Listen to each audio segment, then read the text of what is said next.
my name's Elise. This is Logan. He's an 8-month-old black German Shepherd.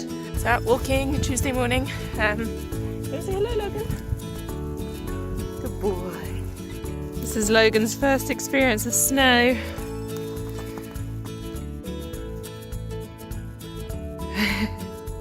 Good boy. Logan's just told me he wants to ask me a question. Yes, there are women watching. Yes, you look very handsome.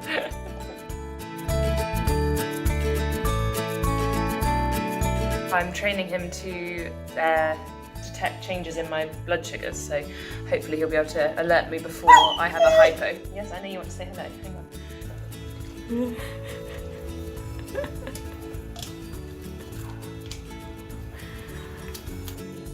What do you do? Okay, thank you. I'll play with you. You going to say hello, Logan? Good boy. I became diabetic 3 years ago. I've got type 1 diabetes. Dogs are known to be able to alert their owners 30 to 40 minutes before the owner can actually feel the hypo or feel that their blood sugars are going high. I'm quite aware of my hypo, so I don't from a medical point of view need him to be able to do it, but I thought it would be a fun challenge. And you never know, if I'm out walking and I'm unaware of my blood sugars reducing, going low, then Logan will be able to alert me to this before I could feel it. So I hope you enjoy our diaries. It's said to take 2 years properly to be able to train them, so it's going to be quite a long route, but yeah, we're looking forward to having you watch our journey.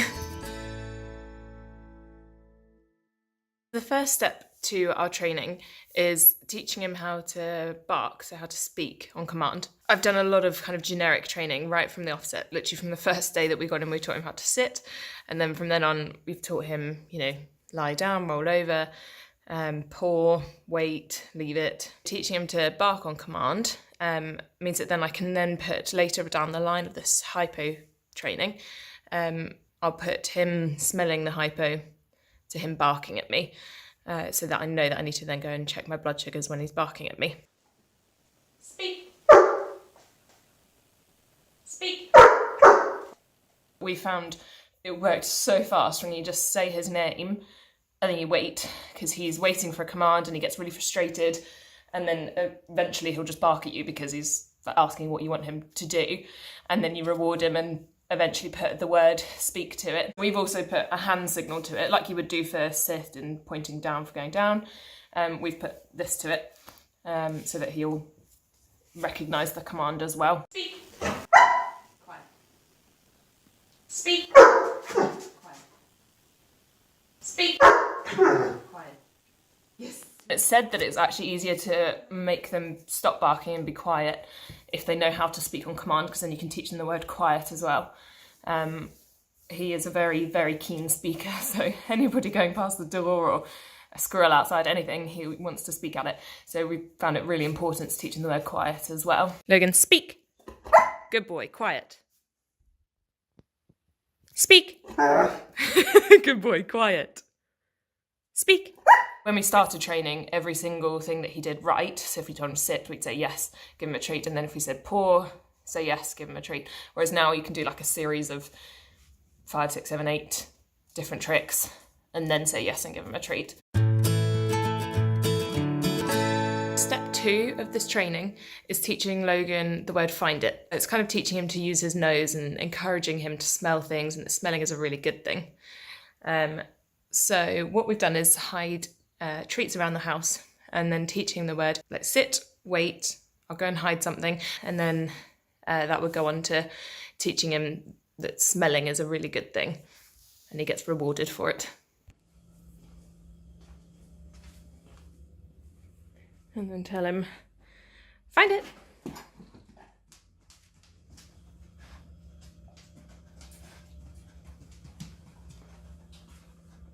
Good boy, good boy. Wait, so I'm gonna go and hide this piece of food.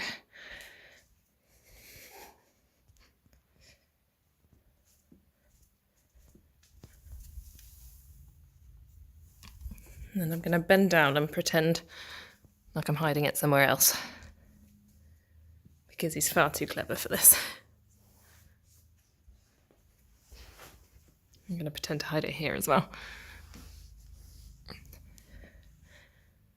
Find it!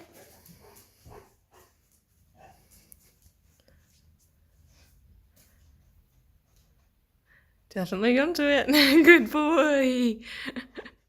Okay, so that attempt was far too easy. Let's try a harder one. So let's pretend to put it in here.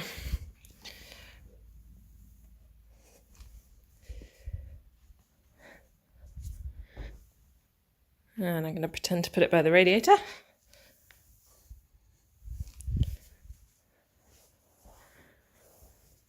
And I'm actually going to put it down there. Find it!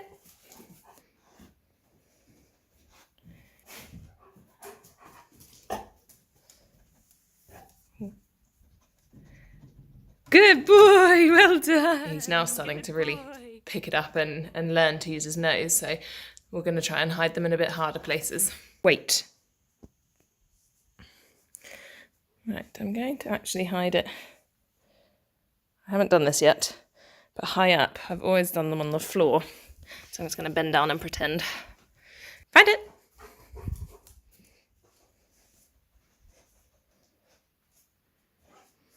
So there's also remnants of smell of where I've been with the treat.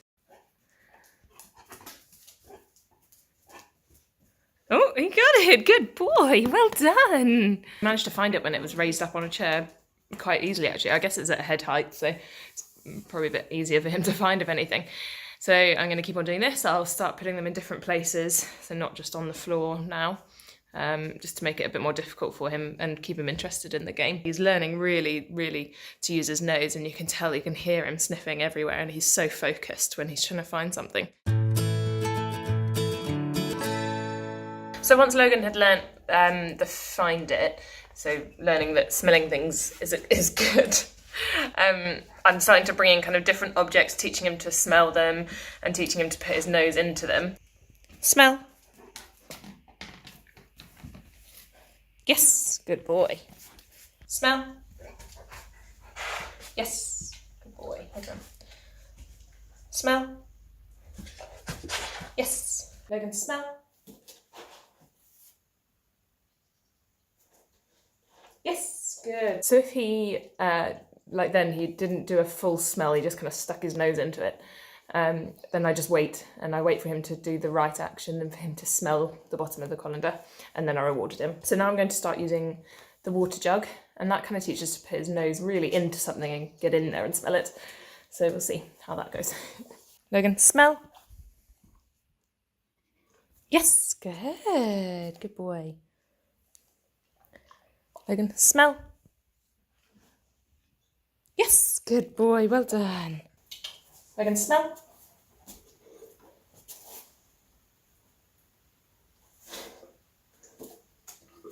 Yes, good boy. Logan, smell. Yes, that was a good one, good boy. Logan, smell. So like with all of his training, repetition is going to be the most important bit, so I've just got to keep on doing this over and over again until he's really nailed it and he knows the word smell and he knows how to use his nose and that he's rewarded for using his nose.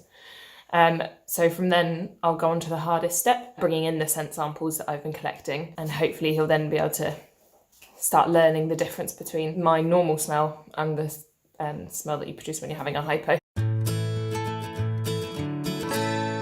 Okay, so we've been practicing the word smell a lot, and he's getting really good at it to the point where I can go and tell him on a walk to go and smell something and he'll wander off to go and smell it.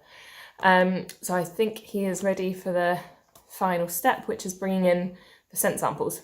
So I've been freezing cotton buds swabbed from the inside of my mouth and my armpits when I'm having a hypo. I then freeze those samples so that it holds on to the smell. So we've just started with the scent samples on the cotton buds, but I've been using a colander to kind of show Logan where to smell, and he ate the first sample, so that didn't go to plan. So we're now going to try, I've looked up and somebody said use a jar because they can't stick their nose in so far, and eat the samples. So I've got the samples in the jar, I've got my dog, let's have a go. Smell. Good boy. Smell. Good boy. No, don't eat that. Oh God. Oh, oh God. Okay, so the jar does not work. So this dog really likes eating cotton wool. Right, so we're going to try going back to the jar, but I've now put the samples in because it didn't seem when we were practicing like he could stick his nose all the way down, but we'll find out. Should we try again? Smell.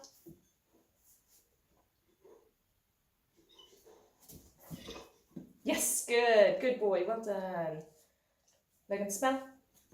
Yes, good. Good one. Well done. Smell. Yes, good boy. So once we've done lots of practice with Logan smelling the samples, I then need to bring in the next step, which is him smelling the sample and then speaking on command.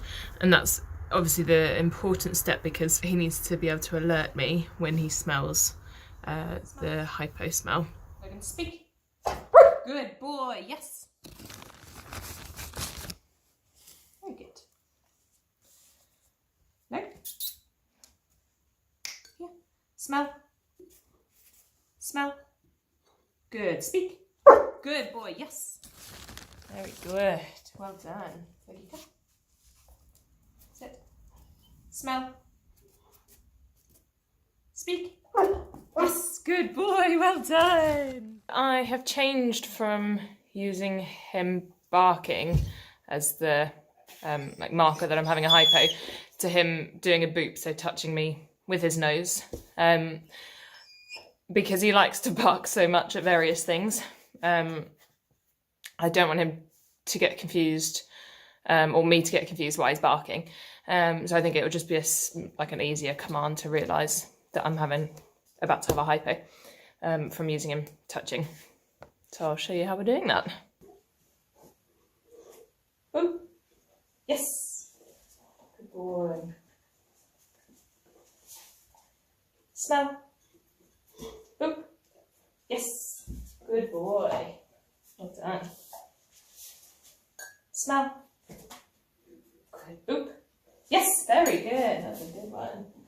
Good boy. Well done. Smell. Boop. Boop. Good boy, yes. So he did quite well then. A couple of times he was didn't stick his nose anywhere near inside the jug. He just went round the outside of it. So I just waited, and I know that he knows what he's supposed to do. He's just trying to take a couple of shortcuts to get the food. So I just waited, and he did then do the correct action and smelt the samples. So it's going to be repetition again. So lots and lots of this training, and like I said, it can take a couple of years. The water jug seemed to be the better option at the moment, but I will keep looking for other options. I have seen other people do this with different sample types. So somebody that I follow on social media uses a t-shirt that she wears when she has a hypo, and then trains the dog on the smells of her t-shirt, which in hindsight might have been a better idea because then he wouldn't be eating all of my samples. So I may well switch later on to trying that as well. I've been following various people on Instagram and TikTok and Facebook, and doing bits of research online. There's many ways of doing this. It's not just the way that I'm doing it, it's the way that I've found seems to be working best. The sausage samples, the sausage bits are on the side. Logie, leave it alone. Yeah, so there are many ways of doing it. This is just how I'm finding that he's working best. And some people train their dogs to go and smell like high samples and low samples, which I might well bring in later on once I know that he's got the lows down, because I feel like they're more of an issue for me than going high.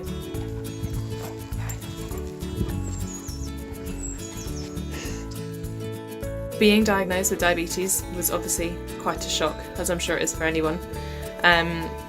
But having Logan and doing our training together has definitely helped me see diabetes as something positive in my life. A good boy.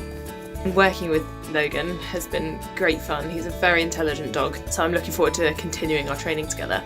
I know it's probably going to take a good few years, but it's been about more than just training a dog for me. It's about turning diabetes into something positive, and learning to live with it every day. Is it fun? Thank you for watching our diaries.